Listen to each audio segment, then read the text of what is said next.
Hello student, welcome back to my YouTube channel Arihant lecture guys. आज के इस video में हम बात करेंगे एक सबसे इंपॉर्टेंट जीवन परिचय का, जो कि आपके बोर्ड एग्जाम में हर बार आता है।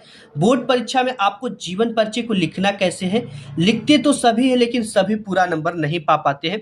बहुत सारे बच्चे 2 नंबर 3 नंबर, इससे ज़्यादा कोई नहीं पा पाता है। ठीक है, लेकिन वो गलती क्या करते हैं, उनको लिखने का सही तरीका नहीं पता होता। अगर आप इस तरीके से लिख दोगे तो एग्जामिनर चाहे जिस विचारधारा का हो, आपको पूरा का पूरा नंबर देने के लिए मजबूर हो जाएगा। आपकी हैंड राइटिंग पुअर है तो कैसे लिखना है, ट्रिक क्या अप्लाई करना है, अगर आपको जीवन परिचय बिल्कुल भी नहीं याद है। सबसे महत्वपूर्ण जो जीवन परिचय है वो सूरदास जी का जीवन परिचय, जो कि एग्जाम में हर बार पूछा जाता है और एग्जाम में हर बार आता भी है। तो सूरदास जी का जीवन परिचय आपको लिखना कैसे, आज की वीडियो में ट्रिक देखेंगे। देखो, अगर आपके बोर्ड एग्जाम में 5 नंबर का जीवन परिचय आता है तो बहुत सारे बच्चे 3 नंबर 5 नंबर इत्यादि पाते हैं। इनके जो 2 नंबर है 1 नंबर है, ये कहाँ पे कट हो जाते हैं।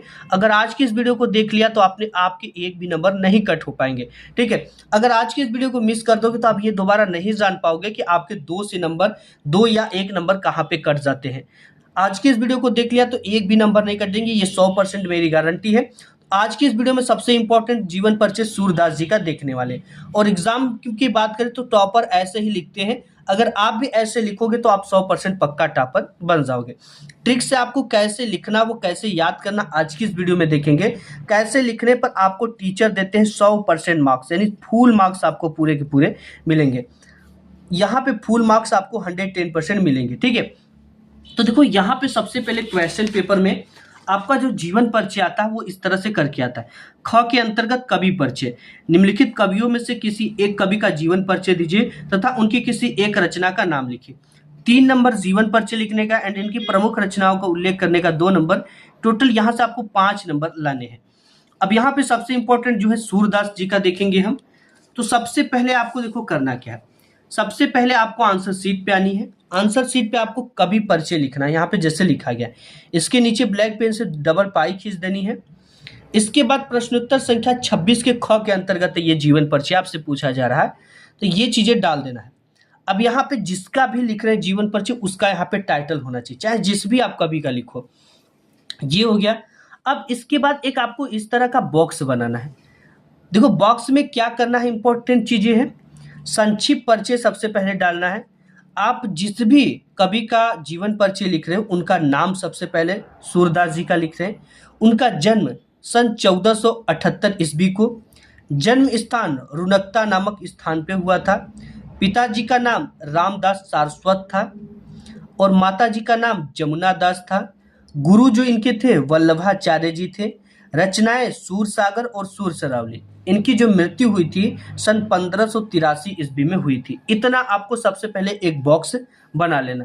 अब इम्पोर्टेंट क्या है, एक हेडिंग आपको डालनी है।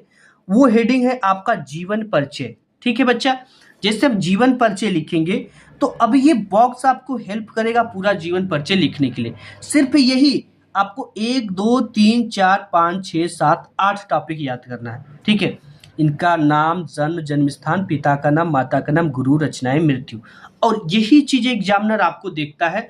अगर ये चीजें आपने लिख दिया तो आपके नंबर मिलेंगे, लेकिन पूरे नंबर कैसे मिलेंगे वो ट्रिक हम देखेंगे। देखो यहाँ पे सबसे पहले हमने क्या हेडिंग डाला, जीवन परिचय। जीवन परिचय किसका लिख रहे हैं, सूरदास जी का लिख रहे हैं। लिखेंगे सूरदास जी का जन्म सन 1478 ईस्वी में। अब देखो ये चीजें हम यहीं से ले लिए। 78 ईस्वी में आगरा से मथुरा जाने वाली सड़क के पास स्थित रुनकता, अब यहीं पे लिए जन्म स्थान, कहाँ से लिए, यहीं से। रुनकता को ब्लैक पेन से, इसमें लिखी गई सारी चीजों को ब्लैक पेन से यहाँ पे लिखना है। रुनकता नामक गांव में हुआ था। इनके पिताजी का नाम रामदास सारस्वत था तथा माता जी का नाम जमुना दास था। अब देखो सभी का, इनके पिता का नाम रामदास सारस्वत यहीं पे है, इनके माता जी का नाम जमुना दास थी। ठीक है, इस तरह से आपको सभी चीजें इसमें से लिखना है। और आगे देखते हैं, और यहाँ पे आगे लिखा गया है कि सूरदास जी का जन्मांध थे या नहीं, विद्वानों में मतभेद है। अब देखो इनका नाम ही है सूरदास, मतलब अंधों के दास। अब इनको माना जाता है कि ये जन्मांध थे या बाद में अंधा हो गए। ये विद्वानों में मतभेद इसलिए है कि बचपन से विरक्त होकर ये गौ घाट पर रहने लगे थे। इन्होंने वल्लभाचार्य जी को एक स्वरचित पद गाकर सुनाया। जिस पर प्रसन्न होकर उन्होंने इनको श्री कृष्ण की बाल लीलाओं का गान करने का सुझाव दिया था। तभी से ये वल्लभाचार्य के शिष्य बन गए और वहीं गोवर्धन पर्वत पर बने श्री नाथ जी के मंदिर में कीर्तन करने लगे। इनकी मृत्यु सन 1583 ईस्वी को गोवर्धन के पास पारसौली नामक गांव में हुआ था। अब देखो विद्वानों में इसलिए मतभेद है इनको लेकर, क्योंकि श्री कृष्ण की लीलाओं का इस तरह का इन्होंने वर्णन किया है, बिना आंखों वाला ऐसा संभव ही नहीं है। उनकी उनकी किलकारियों का, उनकी बचपन का, उनकी आंगन में परछाई का। तो इसलिए विद्वान में मतभेद थे कि अगर ये जन्मांध रहते तो श्री कृष्ण की बाल लीलाओं का इस तरह वर्णन करना असंभव था। तो यहाँ पे इतना लिखोगे तो सिर्फ और सिर्फ 3 नंबर मिलेगा, जितना हमने आगे लिखा और यहाँ पे लिखा। लेकिन हमें 2 नंबर और लाना है, तो 2 नंबर और के लिए आपको लिखना है सूरदास जी की प्रमुख रचनाएं ब्लैक पेन से। अब यहाँ पे रचनाएं क्या है, सूर सागर है, सूर सरावली है, साहित्य लहरी इत्यादि इनकी प्रमुख रचनाएं। तो 2 नंबर इसका भी मिल जाएगा।